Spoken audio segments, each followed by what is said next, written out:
Good afternoon, everyone. Welcome to our latest episode on collections. We would like to encourage everyone to subscribe to our YouTube channel. It's called Museums Matter. Here you could access all our past collection topics, such as Philippine coins, Filipino blades, anting-anting, and Filipiniana books. Everything is right there. And for today, we are going to have a topic partnered with Bayanihan Collectors Club. It's going to be about interesting histories of common Filipiniana heirlooms.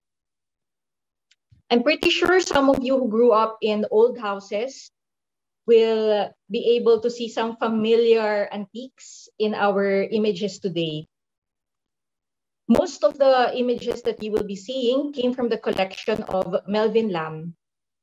Good day everyone! Sana po ay magustuhan niyo po ang aming panibagong webinar na binuo ng Chinatown Museum at Bayanihan Collectors Club. Makasama din po natin dito si Ma'am Felice Sta upang tukuyin ang mga ilan sa aming koleksyon na makikita niyo po mamaya. Inaengganyo ko rin po kayo magolekta at magtabi ng ating kagamitang Pilipino dahil ito ay naging parte ng ating kultura at kasaysayan upang ito ay ma-preserve para sa sunod na henerasyon at mas makilala natin ang ating sariling kultura. Thank you and enjoy! Just to share our poll question, we would like everyone to type out. There's going to be a poll answers down below. Are you a Filipiniana collector, a history enthusiast, or you are just here to learn more? And a lot of those who answered is that you are here as a history enthusiast. So we will just be sharing with you. It's going to be a very chill discussion with our speaker. Right. Let's travel back in time. And just to share with you, the scope of our talk covers Philippine era, Spanish era Philippines. So these are some photos that we have of Binondo Church on the left side and the very clean estero of Binondo that you could see on the right side. So this is mostly about 18th, 19th century and turn of the century images and antiques, right? I'm excited to introduce to you today our speaker. Our speaker is Felice Prudente Sta. Tita Felice has established herself as a dedicated cultural heritage advocate and exhaustive researcher of Filipiniana. Her special fields of interest are Philippine cuisine and history. In 1983, she published Household Antiques and Heirlooms. This is the book where we just curated some of the photos and also got from the Melvin Lam photo collection to be able to share with you today. The book covers furniture, lamps, glassware, china and silver, and after that, art and decorations, toys and clothes, and of course, kitchenware also, which we are going to discuss today. Last 2019, Felice was awarded the Manuel L. Quezon Outstanding Quezon City Citizens Award in the field of culture and arts. Tita Felice, welcome to our talk. Hello. Hi everybody. Happy to be with all of you. Thank you for joining us today. We will dive right in with our first topic. All right. So we will be talking about the Butaka. Okay. Let's see your Butaka. There you go. Yes, the Butaka. So there are many styles of Butaka. The one you have there is really a combination with Silla Perezosa, those big wide arms. You're supposed to spread your legs out and put one leg on each of the arms. So it's definitely not very ladylike, but it's very cool. And there are versions of that where you have the arms are very long, and then at the ends, there's another part that goes like that. So instead of just like that, it goes like that, and then you can put 2 feet on top of the crosswise arm, which is a little more ladylike. No? Is it true that sometimes they use this to give birth? I have no idea. Have you heard of this? No, I haven't. No idea.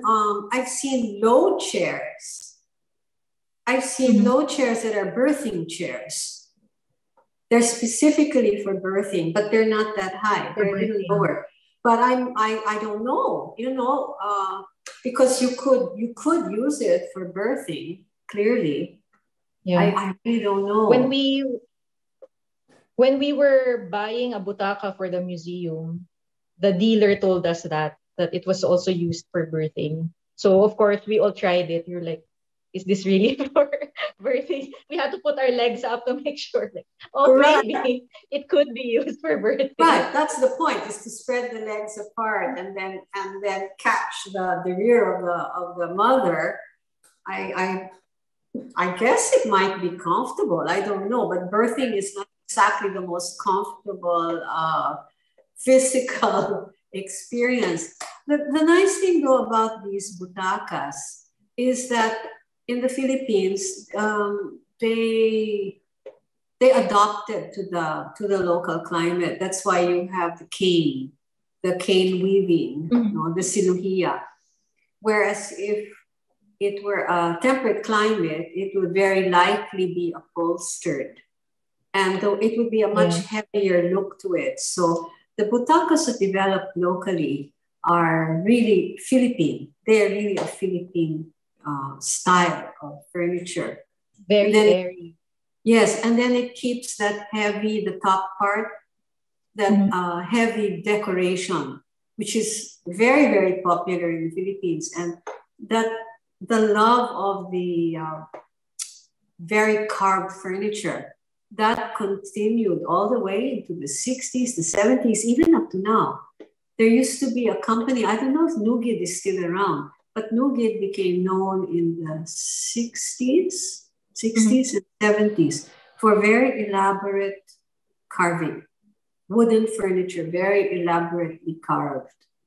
So we have this affinity to the, I guess we have this affinity that goes all the way to the 19th century and the Art Nouveau, and that stretches backwards all the way to the Baroque, which is just in us. We like that.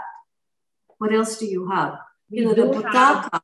By the way, butaka, the word we think of it as that kind of a chair, but it also came to mean, and even in Spain, it came to mean the chairs in the theaters. Yeah. For live theater and for the vaudeville, and then even for the cinema. It was also called butaka also. Really like a lazy chair, right? Yes. The idea was to really relax and be comfortable with or without those lazy boy arms. That's why it's low, and it's a very airy type of furniture. What else do you have? Our next one is the gallinera. That's really Filipino. Even if it's a Spanish name. I said, can you guess why? Is that for our audience to answer? Well, or for me? Or it's for also me? For you to share. Because I only learned about the gallinera when I was in college already. I really thought we used to put books under it. But I found out that it was not the original purpose for that. Right. That's why the gallinera, the galli is from gallo, from chicken. And, if you go over, you go through the old lithographs and paintings of Filipinos in the 19th century, you always see the Filipinos carrying a chicken. That's a typical picture. They show this guy carrying his pet chicken. And so it was very popular at the time to participate in cockfighting. And so if, they would carry, just as today you bring your small doggy with you wherever you go, before they would bring their fighting cock. And so if they went to a house, they were not supposed to bring the fighting cock upstairs into the living area, whether it was the living room or the office of, or an office. You just weren't supposed to bring it. So you had to leave it in the caged area underneath. On the bottom part of the gallinera, it slides open. That's where you put your rooster. And some of those gallineras are quite long. I remember we would look and we'd say, aren't there any partitions inside? Because if there's several visitas, yes, and they have a chicken, aren't those chickens gonna fight? Especially because they're conditioned to fight. Mm-hmm. Mm-hmm. Yeah. But I never found one with a partition, but maybe there were. Maybe there were. And I used to think that was a myth, okay? I used to believe it was a myth until I asked some of the older people in the 1960s and 70s about it. And these are people who lived with that kind of furniture still in their provincial haciendas or their provincial manor houses. And so they had less elaborate, that's a very fancy one, but most of them were less elaborate and they were really downstairs. They were really downstairs before anybody would climb upstairs to put the chicken. Okay. I've seen a longer one though. Yes. For the gallinera. Yes, yes, they're longer ones. But they have many uses, you know, like you said, you can put books in them, anything. The aparador. The aparador. That's right. The aparador or the aparador in the Philippines kind of took on different meanings. So you would have the aparador ropero for clothing and the aparador platero for tableware. For tableware, but the ropero, the aparador ropero for clothing, that had another name in Europe and in Spain. It was called the armario, because that's where the knights, it began as a place where the knights could keep their armor. So therefore armario. But here it became aparador ropero.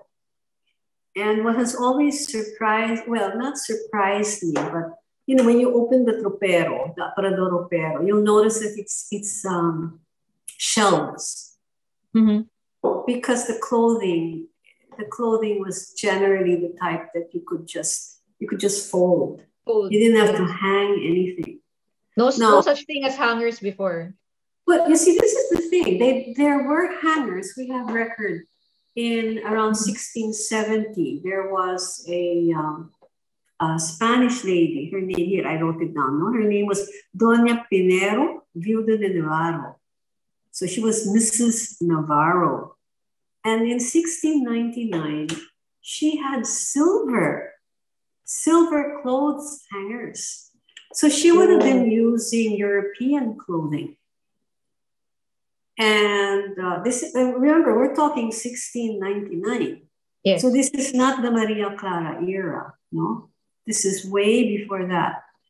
And so she had silver clothes hangers, but I haven't seen any other record of it. And so I wonder what happened to the ropero, no?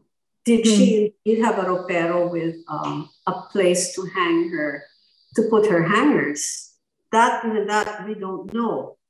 Because what has come down to us are the antiques of the 1800s, late 1800s and the 1900s. You know, before, in the 1700s, by the Conquista ended in around 1750.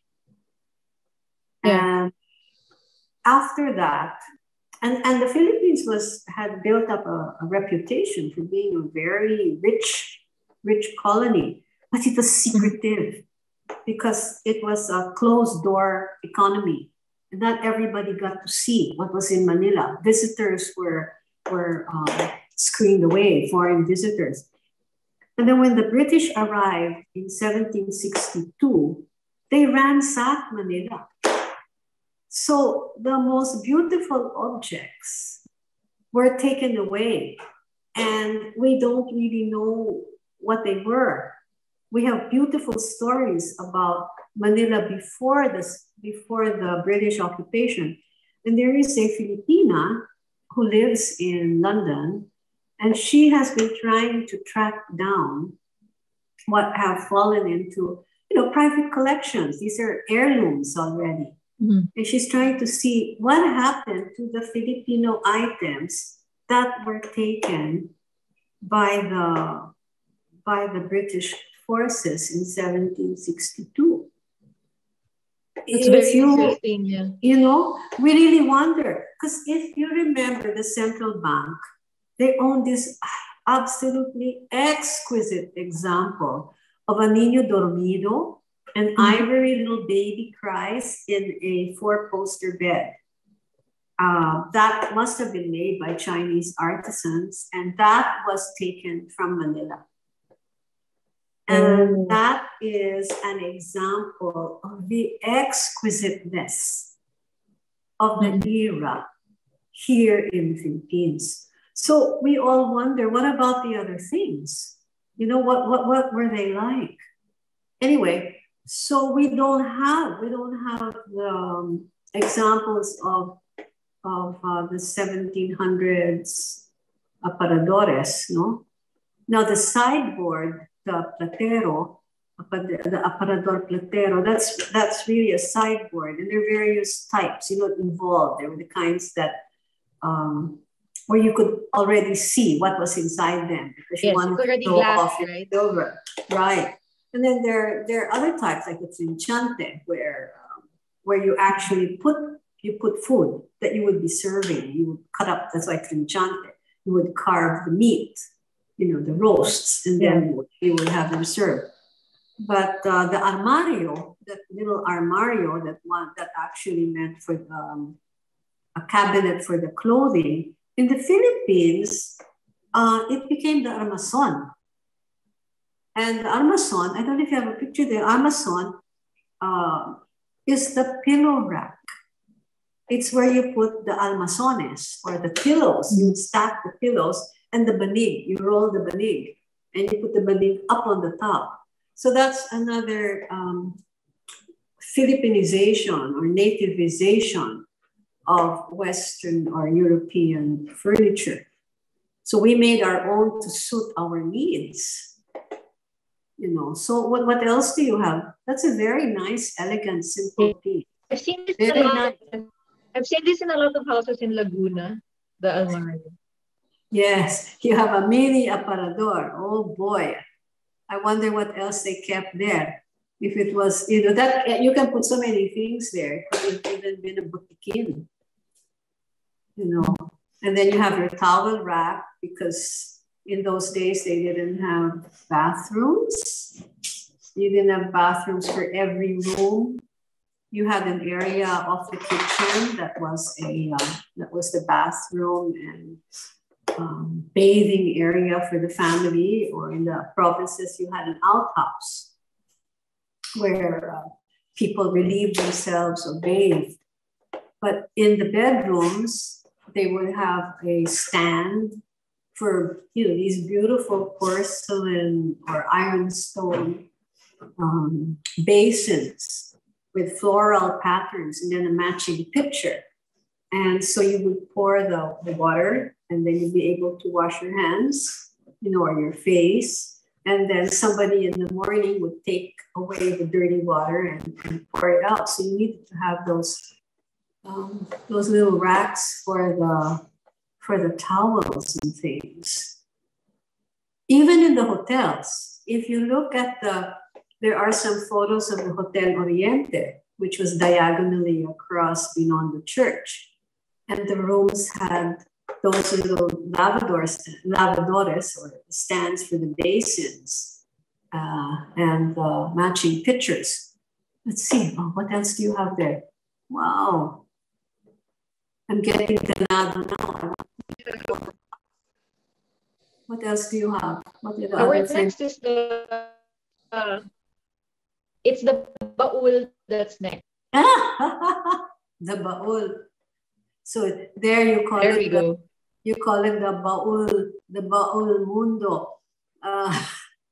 Yeah, those, having a baul. You needed that when you traveled on a galleon. Because when you booked a ticket on a galleon, it meant that all your belongings had to be in a little baul that you would keep next to you. And they didn't have rooms or suites on a galleon. It was kind of like an open plan. And if you paid a little extra, then you would have an enclosure, like maybe a textile or textile enclosure for yourself and your For privacy. And your butler or your lady in waiting would also be with you. But everything had to be in that little baul, and you were allowed only so many baules, and then you were even allowed, those beautiful little Chinese, the Chinese, the bulbous Chinese containers with covers. That's where you would carry your favorite sweets, because the trip was so horrible. The ships before were not like today, where they're very comfortable when you go on a cruise. I mean, you really felt the waves. If there was a storm, pray to God that the boat would survive. And if you got seasick, then you had to have all these little sweets, like what they like. Yeah, they like from Spain, they had the quince fruit. And when there was no quince, in the Philippines, there was no quince. So for the trip from Manila to Acapulco in the eastward direction, they took balimbing, and they made the balimbing into a preserve. And that's what you had, what you kept. Oh, here. We're so lucky. We live in the age of electricity, even if there are brownouts. Can you imagine every night you would have to be sure that you had petroleum there, or some kind of an oil, depending on what kind of lamp you had. So those are the colored ones are the quinqué lamps, but that's from Quinqué, the French maker, the most popular French maker of the lamps that we imported. Then they also are known in English as the Dutch pulley lamps. They're somewhere in the middle. There's like a ball, and then that's your pulley lamp to make the lamp go up and down. And if you go throughout insular Southeast Asia and you go through the Indo-Malay Peninsula, you see the same thing. Australia also started making them. The United States also started making them. And they continued being used all the way into the 1920s and 1930s, because there was no electricity all over the country. So those things could still be useful. They're beautiful. They're absolutely beautiful. And but the thing is, we would find them here in the Philippines. Yes, like those. Those are for the table. The thing is, you'd find them in the Philippines, and then the dealers realized that you could find the same things in other parts of Asia. And so they started buying the ones that you could buying the ones you could find in, let's say, in Jakarta,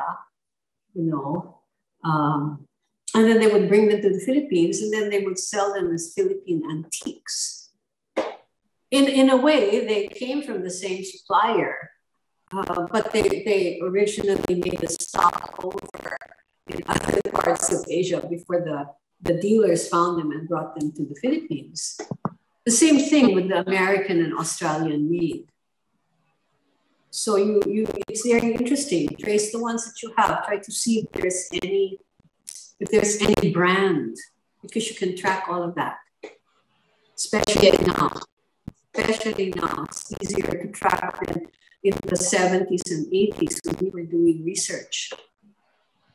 We have the smaller lamps, table lamps. The small table lamps, yes. The green shades were good if you were a student or you like to read books. The green was more comfortable on the eyes. So you'll find the green ones in the libraries, in the old libraries or the areas where the students study. After this, we're going to jump right to the kitchen already. Yeah. But we would like to ask a poll question first. So, because it's merienda time, we would like to ask our audience if you've ever made chocolate batirol the traditional way. That's not easy to do, huh? The old way. Yes. The fire is important. The control of the fire is very important. Yeah. All right. So we have this, tita. It's the metate. This one I didn't reach. I only reached the batirol already. My lola used to do it. But the metate, how is it done? That's the one where you roll it, right? Yes. You know, that it's good that you put that there, because a lot of the botanicals that came from Mexico, what arrived were the plants. And then the ones that survived because of the environment was good for them, they survived, but not necessarily being cooked the way they were cooked in Mexico. See, and they didn't transfer with whatever cooking equipment was used in Mexico for them. But in the case of chocolate, everything transferred. That thing like a slide, that's the stone, the metate, like that, with like a rolling pin, okay? That's also what they use in Mexico. So that arrived with the chocolate. There you go. There, see? So that thing like a slide. In Mexico, that's not only for chocolate. They use that even for so many other things like grain, no? But we don't use it for grain. Making the tortilla, for instance, out of corn, that never interested us. We didn't want to make a tortilla. We were very happy taking the corn and mixing it into the rice and cooking it to the softness of the rice that we like. But anyway, the chocolate only arrived towards the late 1600s and early 1700s. In those days, you kind of had to get permission to transfer plants from one place to the other, because the plants were earning money for the king. So the first cacao plant seems to have been the request of a Jesuit priest. He wanted a cacao plant for his area in the Visayas. And so the captain of the galleon was entrusted with the plant, and then the Jesuit had it. Okay. Then there's another story that a few years later, maybe 2 or 3 years later, there was another captain who may have come from Laguna, and he was entrusted with a little box of saplings, of cacao saplings. And somehow those did end up in Laguna, and then they started propagating them. So try to imagine if there were just a few plants, how long would it take for those few plants to have new saplings again for the cacao to start spreading? Or you would need more importation, a freer importation of saplings from Mexico into the Philippines to spread the trees. And the priests really wanted, every parish priest wanted to have cacao growing in his parish because the cacao, when turned into chocolate, would help him stay awake for all the prayers that he had to make in the evening up to before sunrise. And in fact, that's how come cacao was so important. It was the priests who talked to, who petitioned to the king and said, please, allow the propagation of the cacao. And there was a time when the Pope was very upset because he said, this cacao is so rare, this chocolate is so rare, it's so expensive. And you priests and nuns who are supposed to be simple people, why are you indulging in this luxury? He really got upset. The Pope got upset. And then eventually, as there were more trees and the cacao became therefore less expensive, then it was no longer a luxury. It became it was part of the whole Spanish Empire. And you take that, see what he's doing there. He's grinding down the cacao that has been roasted, the seeds that have been roasted. And then those are going to be made into what we now know as the tableas or those little bolas. Yes. Those little bolas or the tableas. And those have to dry very well. We are very subject to getting mold. Like this time of year, they're bound to get mold if they're not dried well.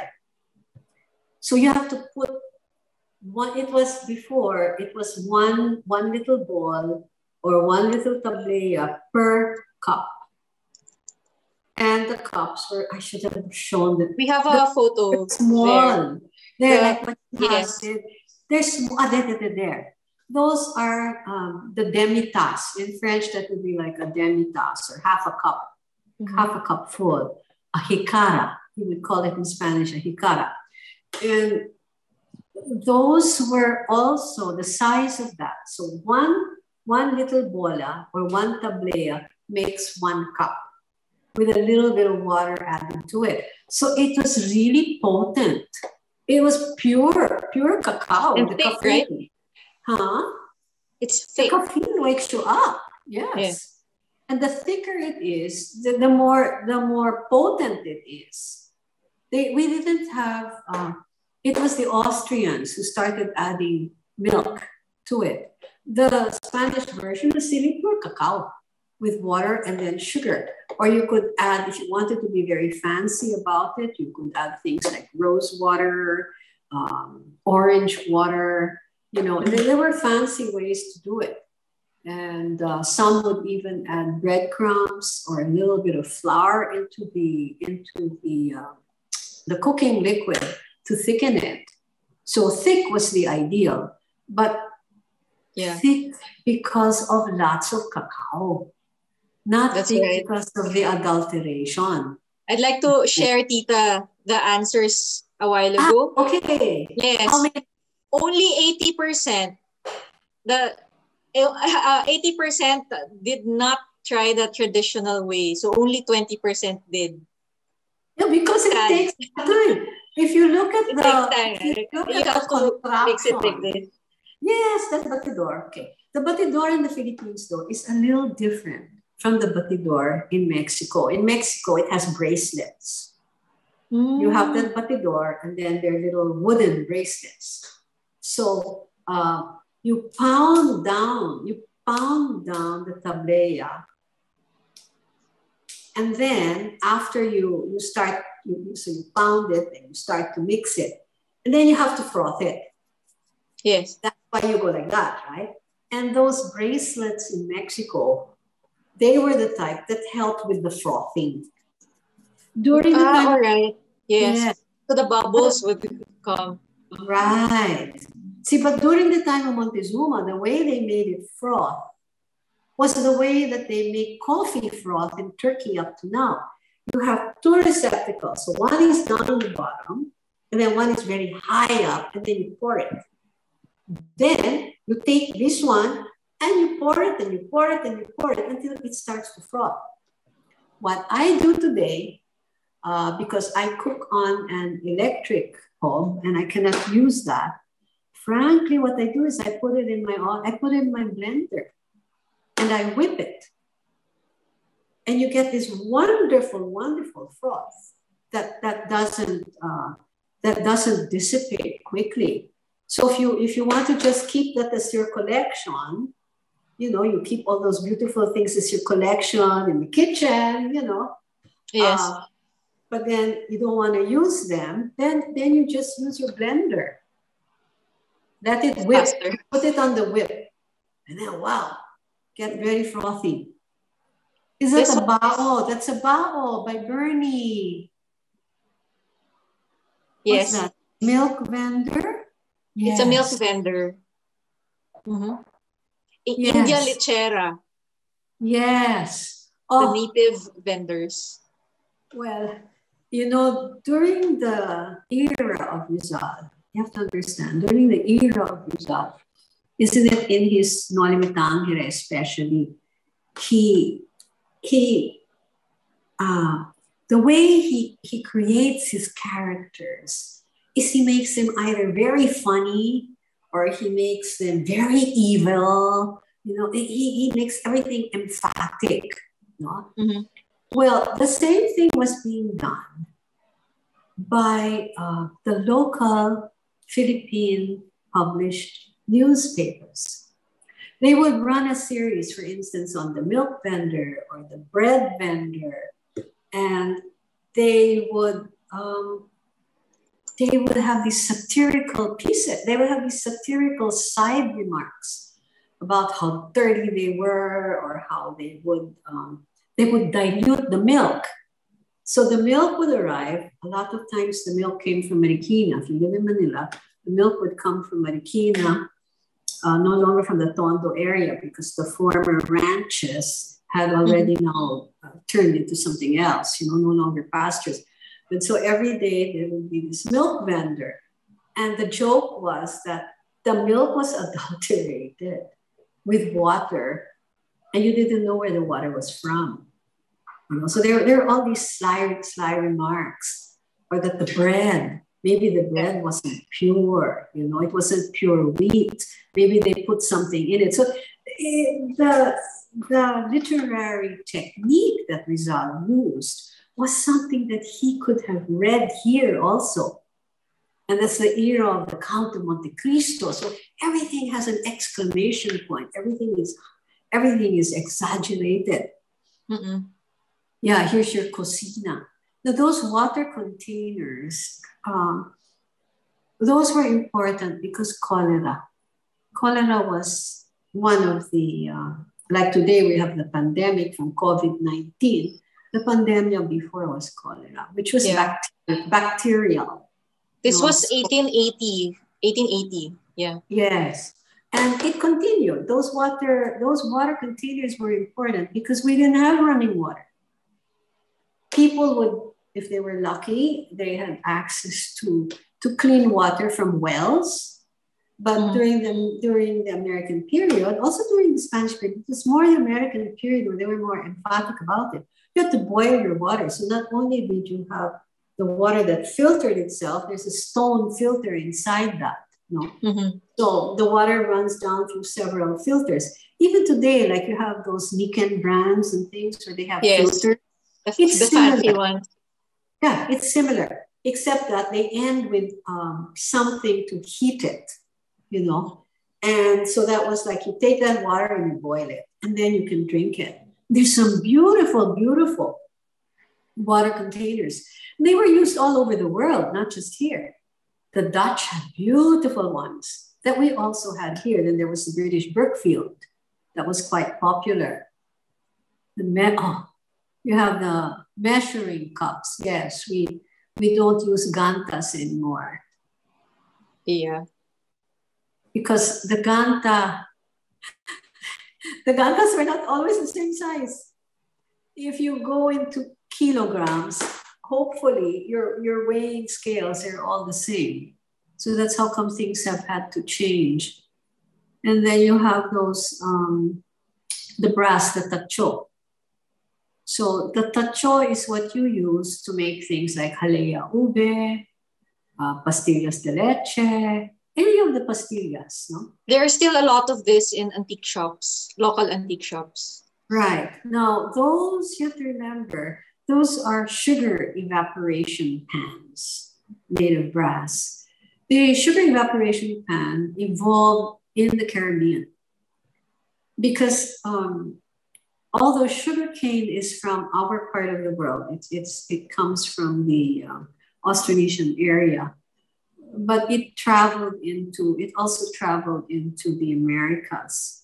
Mm-hmm. And so the idea of earning from sugar export was very strong in the Americas because it was also closer to the market in Europe. So the sugar evaporation pans came in different sizes, and the household ones, you know, the ones that you usually see in the antique shops, are really just for, you know, for the fiestas. Yes. You know, when you have excess manga, you can make manga halea in those things. They even have tiny, tiny ones. You know, they're small, only like that. And that's for making a small amount of pastillas de leche or yes. halea de leche, and that comes in a bottle, and then you have one whole bottle to yourself. Oh, that's beautiful. The ones from Pampanga are amazing. The grinder on the bottom, okay, the grinder on the bottom was for rice. You could also use it to grind peanut, but try to imagine, like today we have bibingka. We can just order bibingka. You can buy already ground malagkit. Yes. You can just go to the supermarket and buy that. Instant. They didn't have everything that. is instant these days. Yes. And so before, and we did reach that era. My mother-in-law believed in using that more than buying the malagkit from the market. So the night before, you have to get your sticky rice or your rice, whatever you need to use, and you have to soak it overnight to soften it a little bit. Then the next day begins the grinding. Grind it. Right. And you want it fine. You know, mm-hmm. That's the thing there. But it's the same principle for the big sugar mills before, where you would have something like that, but much bigger, and you would use a carabao in the Philippines. Carabao would go in a circle. In the Caribbean, it was a horse that would do it, or a donkey. But here it was the carabao. Same principle to grind down sugarcane. So now we see it in the malls very fast. You just order. Oh, exactly. Less than 5 minutes, it's done. Right. So I mean, there have been some improvements, but I'm glad that I'm glad that these things are being kept. You know, you can see that the progress that's been made. Then what do we have? All those biscuit molds. This one, Tita, the biscuit mold. It's for the San Nicolas, and then usually, right, in books they would say that it's from Pampanga. So one time I went to Pampanga and I really asked if they still made this. Turns out that they don't have the tool, the very thin tool to sculpt it. Usually have it done in paete already. So I mean, even the crafts making of the biscuit mold is not already done in Pampanga. Well, those in English we call those baking cards. You know, like baraha. Mm-hmm. And the baking cards, if you have a chance to look at my book, Heirlooms and Antiques, they aren't all for they aren't all for San Nicolas. They had even smaller carved images that were like rositas, or like these arabesques with rositas. And those were for cookies, for special cookies. I suspect, I have no proof, but I suspect that maybe that the Arnedos in Sulipan, who are very well known for the Sulipan biscuits, maybe once upon a time, they were really those elaborately decorated ones. Now, baking cards are not only in the Philippines. If you go into Germany, into Holland, even mostly Germany and Holland, you will see that they had them also. So the idea was that you get your dough, and then you put the dough on top of the mold and press it. And if they were the small ones, you could have a cutter, like a circular cutter or an oval cutter. In that case, you could have a special cutter made. So on top of the dough, you put that cutter like that. And then you can easily separate the part for the biscuit from the leftover dough. Yes. That's how you would do it. Then you turn it over and you bake it like that. And the design is alzado. It's like a repoussé, no? Yes. It's the same principle you would see in the silver makers for the carrozas. They had something like that, but bigger. And instead of dough, they put sheets of brass. And then they would pound that and get the same relieve, the same alzado. So baking cards they weren't only for Pan de San Nicolas. And Pan de San Nicolas was not always a biscuit. In the early days, it was really a bread. That's why it's pan. Yes. So if you look at it, and I always wondered how early was the tradition of having a pan blessed and kept during the day of San Nicolas in September. And I came across what could be the first entry out of somewhere, I think near Cebu. Yes, in Cebu, one of the towns in Cebu, and that is in the 1st century. So between 1565 and 1664. There was already the tradition had transferred to the Philippines of giving a bread during the feast of St. Nicholas of Tolentino. But when it transferred to being a beautiful cookie, I honestly have not yet been able to find that. Pray hard that I find it because I really am so curious. I bought one before in a parish. They were selling it. San Nicolas. Oh, yeah. You know, if you make it yourself, because I have made the Pan de San Nicolas, no?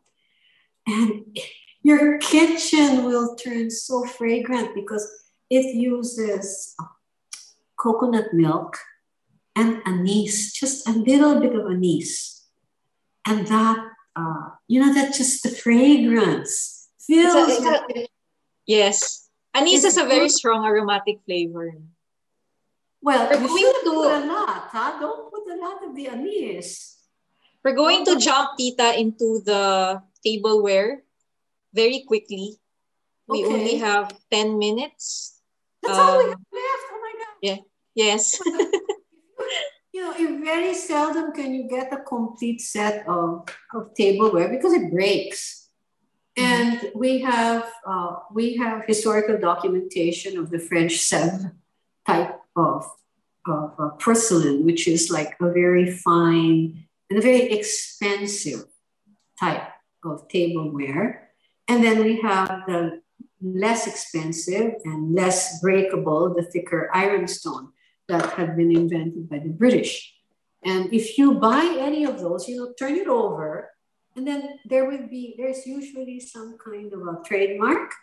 And yes, you can there are markings. Yeah, you track the trademark and you'll know more about what you've bought. This is very interesting. How much did the last toothpick holder go for in the Salcedo auction? Was it 210,000? So if you're asking, is it worth buying? Okay, there's a toothpick holder. The shape is like a bigger, this big the pineapple, the silver pineapple. Actually, that's brass. I think it's brass coated with silver, no? Silver plated. So that one sold for 210,000 pesos. Pesos, yes. Recently, but you were saying that it would come with really intricate toothpicks too. Right. So we have the photos here. You have to understand, because you read that in the Noli. You read it. So imagine that's the period. People are wearing this piña that's elaborately embroidered, and then all this beautiful jewelry. So, of course, the tableware is going to match. It's that age of ornamentation, lavish ornamentation, elaborate tables. So you would have those, different versions of plateras, of toothpick holders, and the toothpicks would be put like that, but they wouldn't look like that. You have a picture, I know, of what the next slide, please. That's what you see the drawings. Those drawings, which I put in the Governor General's kitchen, those toothpicks are drawings made in Cebu in the middle of the 1800s. Look at that. There's like a turkey.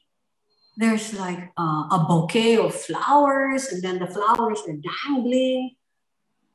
That's the kind of toothpick that was put in the toothpick holder.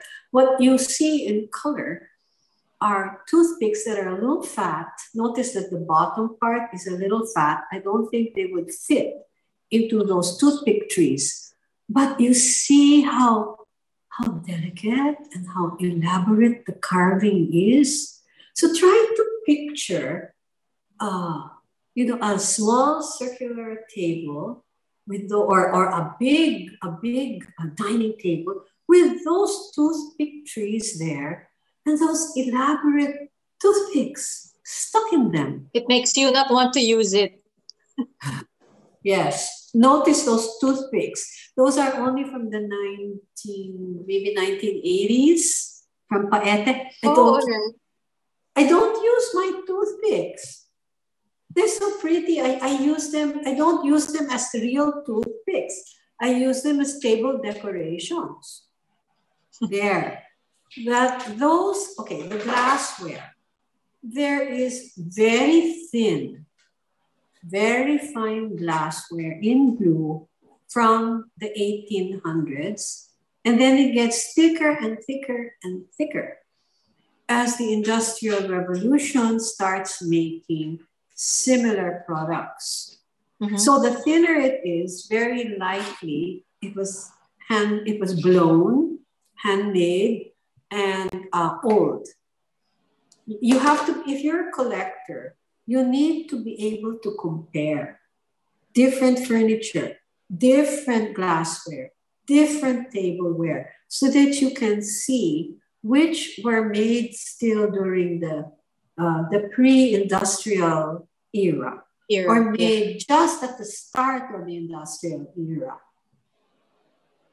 Yes. We also have here what you were saying about the tea sets with the markings at the back, because the first one says Hikak. Oh, so that would have been during the American period. And that would have been made for Hikak's, the department store. Now, once upon a time, if you were the ultimate host, you had the teapot with the teacup, and then you had a coffee pot. Mm-hmm. The coffee pot was different. The teapot was really a little chubby. And the coffee pot was a little bit taller, and the cups were just a little smaller than the teacup. And then you had a tall, a cylindrical matching pot. That was the chocolate pot. And then you had the demi-tasse cups, which is why if you read Felix Rojas and his visit to the Arnedos in Sulipan, who had at the time the most wonderful of all the Filipino kitchens, most elaborate in Sulipan, Pampanga. He says that for breakfast, he woke up and it was 1,001 nights in the evening, and then he wakes up in the morning and he couldn't believe it. They had the correct cup for the correct, the matching cup for the correct beverage. That was the era.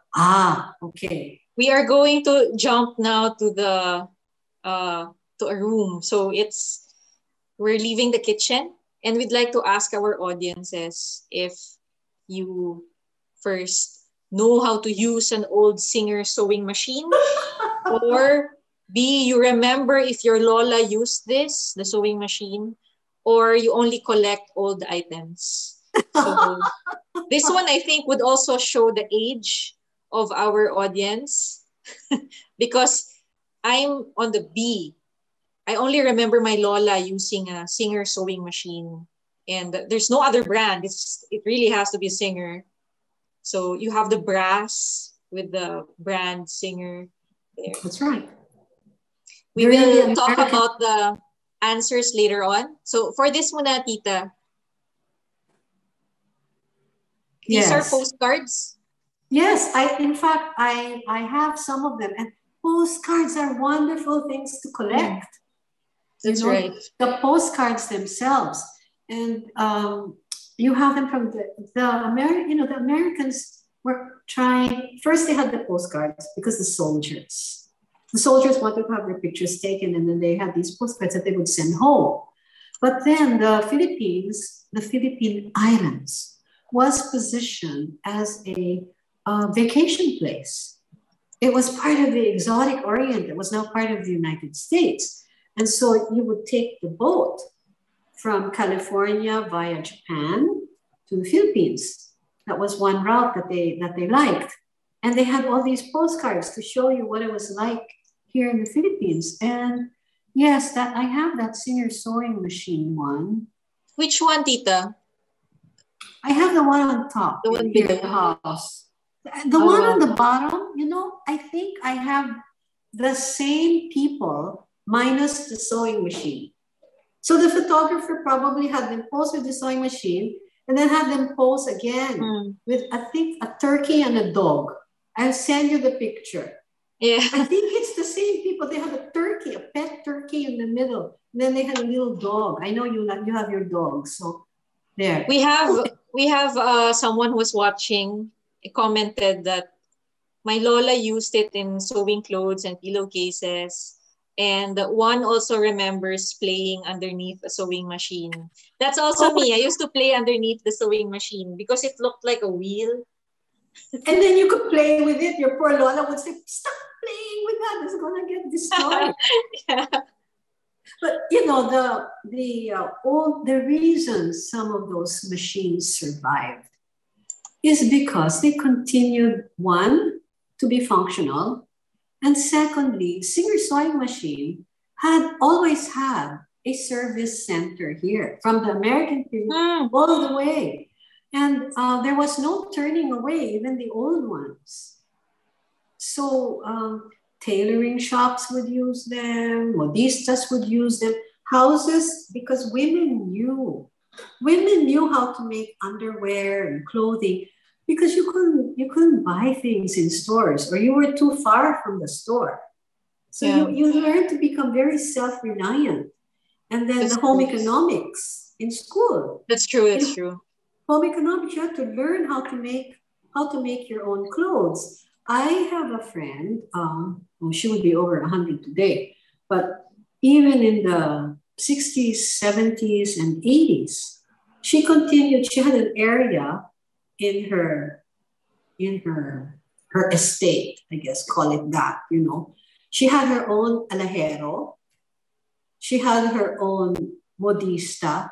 Everything was made at home. Even the underwear of men, the half slips, all of that, everything was made at home. And so the kind of sewing was closed sewing. If you turn the garment over, it was as if you were looking at the outside. there were no open seams. Mm-mm. So it sometimes was better to have things made by your own modista because she wasn't nagmamadali. Mm-mm. See? And they didn't have that machine where it's not in open sewing, it's open like the seam, and then the fabric is open like that. The seam is here in the middle. And then this part, what they used to do was they would fold it and very nicely they would close this, they would close that, no? That's not closed sewing, it's still open sewing. Now what they do, there's the machine in the factory where this part and that edge, they just run it through this machine and everything has thread. The threads go like that, no? It would never have been acceptable before. That's part of the Industrial Revolution. Now it's fast fashion na. Yeah. Yeah. Fast fashion talaga. Oh, and even now, di ba, the style, you don't even fix the seam. You let it fray. And then you put it on the outside. Everything is frayed. Oh, look at that. See my necklace? There's my necklace. Yes. We're going to jump into accessories and jewelry. But try to imagine, ladies, try to imagine wearing those clothes. Huh? You can't move. They're beautiful, but imagine you're all you're all laced in. Oh, there you have tambourines. You know, those are beautiful to collect. I really hope that people collect them because if you look at the workmanship, it's so fine. Some of the tambourines that I have, that I inherited, the workmanship, it's like the granulation is smaller than a pinhead. Very detailed, no? Very detailed. Now, there's a comeback now, Tita. Oh. There's a revival of the tambourine necklace, especially on Instagram. So, you know, the tambourine, if you go to Mexico, for instance, it didn't go out of fashion. When you wear Mexican clothing, you wear tambourine. And their version of the escapulario is huge, really big, no? So they still value, they're like that, no? But those are the small ones, no? That's a little smaller than this one. But in Mexico, it's like that, it's big. And they wear them, you know, they wear them with pride because this is part of my tradition.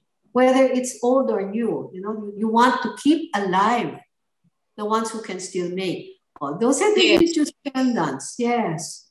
Those that's it, you bought them. They came from abroad.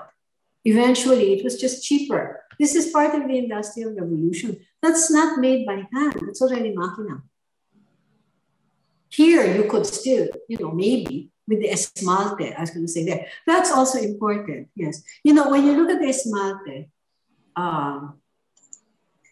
you can see the relation to the small, the Damian Domingo, no, those old, the painting, the miniaturismo. The paintings, the tipos de país, yeah. Yes, very detailed. That age.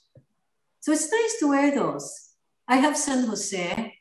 That's my patron saint. So I have an old San Jose and then an Immaculada Concepcion. A few of them I have.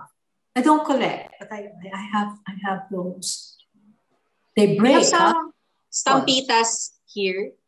Yes. When we go on, I've been to a number of ordinations. They still give out stampitas. Yes. Again, you know, if you're a collector, it's very important that you see the range of the estampitas, the newer ones and the much older ones. No? Take a look at the ones here, but if you travel, go to the antique shops. The ones in France, for instance, the lace work, it's like lace work. Or like the what do you call that? The paper doilies. But the very, very fine paper doilies, they also have that in their estampitas. And you can still find some here. In Spain, they also have that. Of course, it's all in Spanish, no? But those are nice to collect. We you have get some people watching who also said that they collect stampitas. Very good. Very nice. I have some here. I should have brought them out. No? Right. Our next one is the salakot. You're jumping. Right. So this is your Damian Domingo with salakot illustrations. So the thing is, the salakot before was something that you used every day. So you had the kind for every day, and then you had the fancy kind for parties. And the fancy kind for parties was decorated with silver on the silver. What we need to remember is when you buy the salakot, you turn it over. And you look at how the inside of the salakot is engineered. Like there, you can see there's a part that raises the heavy solid.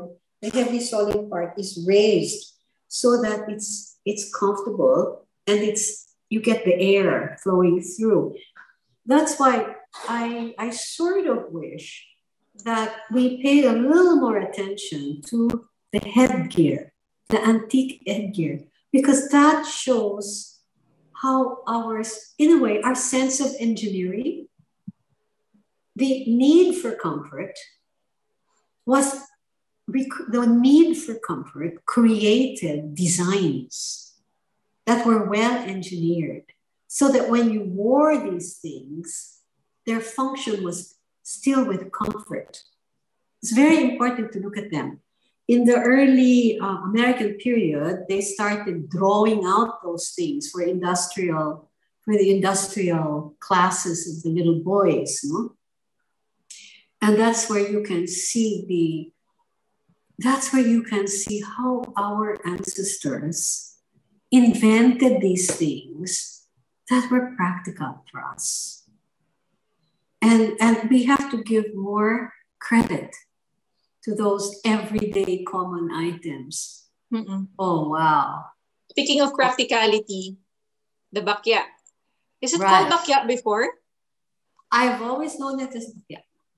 I think I have to check in other languages, but in Tagalog, it's been bakya. And you know what you need to remember is wooden shoes, okay? Wooden shoes that raise the feet off the ground. You'll find that in so many cultures, not just the Philippines. It was a practical invention. So, and the wood, of course, was not going to deteriorate, unlike, let's say, leather. So it was understandable that they would raise the foot off the ground. You see them in Japan also. You see them in Holland, for instance. They have wooden shoes, and their wooden shoes are closed, but they also have high up again because it's muddy. So you need those. We made ours so beautiful in the peacetime era. Those carved and painted bakya.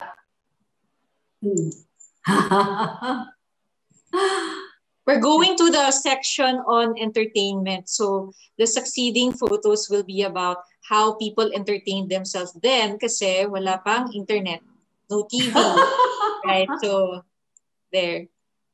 Ay, nako. Well, when Edison invented his gramophone, that was really a big thing. You know, people were so excited about that, and he first showed it at a French, I think was it the Philadelphia or the French exposition. In those days, that's where the big inventions were shown, you know, like first electricity, first gramophone, and having one of those at home. Yeah, you're right. That's really what gave you pleasure. Like the first time there was a television in the 1950s, you know. So this one, it's the Victrola, right? Yes. So, yes. Well, it's like Xerox. You don't call it Xerox. It's really a copy machine. But now, the gramophone, they call it Victrola during that It's time. from RCA Victor. Probably. Maybe from RCA Victor. That's why Victrola. you know. What else do you have? We have this set of Spanish playing cards, but there's also the classic sungka. Yes, you know the playing cards. I have pictures of the playing cards from the 1700s, and there was a tax on playing cards. The Spanish colonial government put a tax on the cockpit and on the playing cards because there was so much gambling going on by the second colonial century. And the priests were so upset because they said, you know, here we're trying to make people pure. And instead, there's all this gambling. And then the government is tolerating it because they get the tax. See, the government even had a monopoly on alcoholic beverage. You couldn't just go somewhere and buy it, and if you made it at home, you were in trouble. You had to go to a place that was government sanctioned and buy it from there and pay the tax. So for the alcoholic beverages, for the playing cards in the cockpit, the government wanted people to do all of that because they will earn money. And the priests were saying, no, we don't want them. That's sinning. Sungka was never a sin.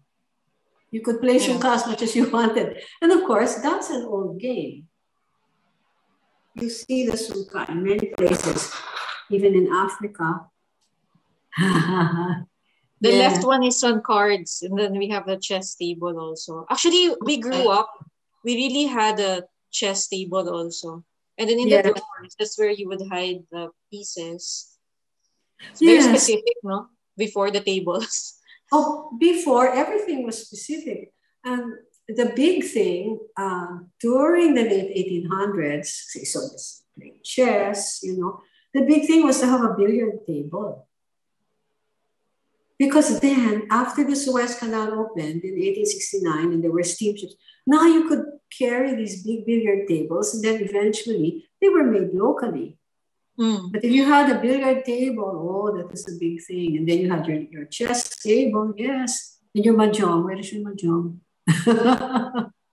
You have to have mahjong. Yes. The Chinese element had the mahjong. Because by, you know, the conquista wasn't over. And it took 140 plus years for the Spanish to say that the conquista in the Philippines was over.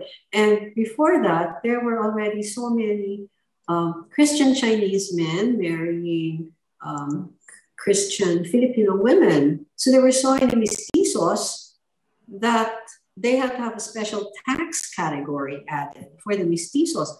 So some of these games and things would have transferred very easily into the Filipino home. What's that on the left? On the left, I bought the set that's also like this. They have it in some Cubao antique shop.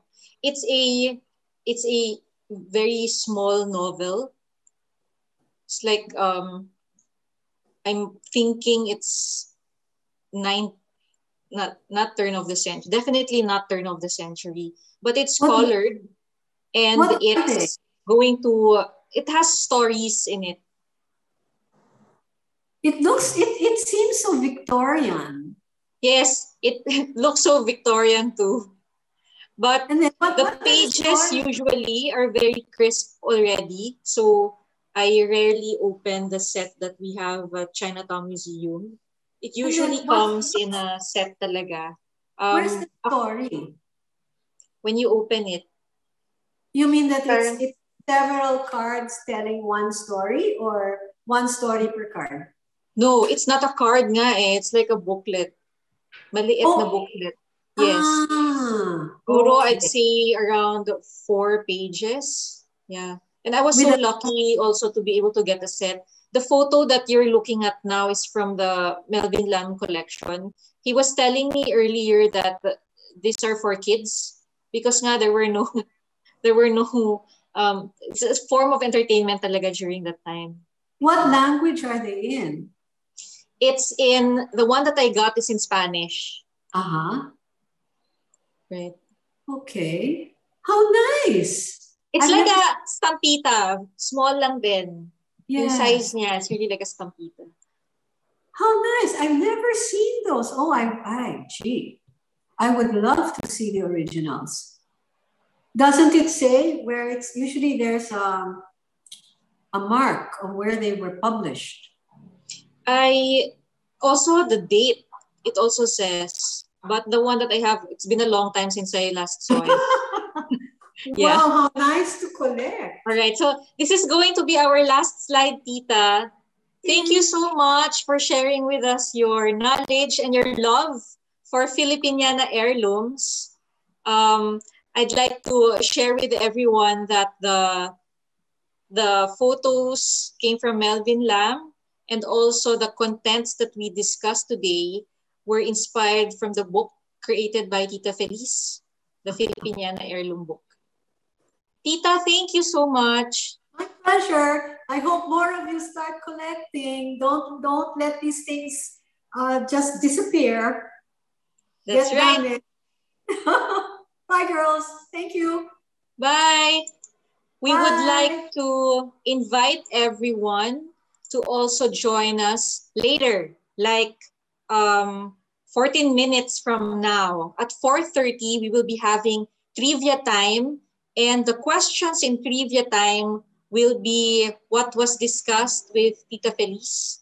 So we do have a set of gift certificates for our top winners. And these are McDonald's gift certificates, which could be claimed at Eastwood City. And if you win, you could just message us also. We will also get in touch with you. I will be hosting later. Let's go for a break first, a very quick break, and we will see you. We start on the dot at 4:30. What's going to happen is we end the program. You just refresh the Facebook page, and we will come out live again. Please subscribe to us at Museums Matter. We have our set of collections about anting-anting, Philippine coins, as I've mentioned, Filipino blades, and also latest one was the one on Filipiniana books. And also this stock will be placed in Museums Matter. See you guys later again. Right now, in 13 minutes. Bye!